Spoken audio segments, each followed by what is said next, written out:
This question says, is Christ in African spirituality? Christ is not in African spirituality. Christ is a colonial concept. The story of Christ was adapted from the story of Heru. The story of Heru predates Christianity in itself by like 3,000 plus years. He's the first story of Immaculate Conception. His mother was a virgin, his mother Oset, and the story of the Virgin Mary comes from Oset, who is now called Isis in Greek mythology. I have spoken about this story, I think, in a previous Girl Boss video, where I go into detail about Heru and the Assyrian mythos, the Holy Trinity, the Father, the Son, and the Child. Heru is the child. The Son, S-O-N, comes from the Son, S-U-N. To answer the question, Christ is not in African spirituality. The process of indoctrination into Christianity came with a lot of violence and a lot of fear-mongering and Bible bashing. We learned how to operate in our own spirituality as African people under the banner of Christianity. My process of unlearning Christianity happened when I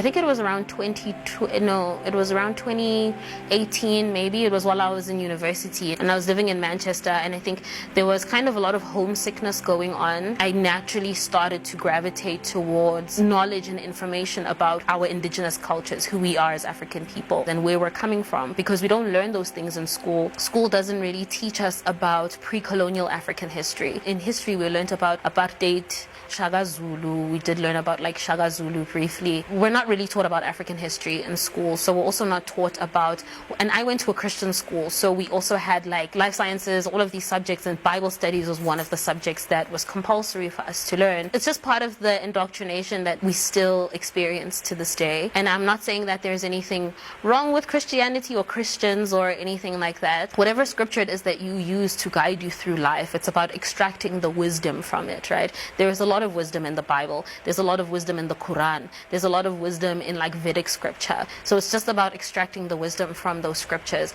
But I do think that it is important for African people to understand where Christianity comes from and how it was imposed on us.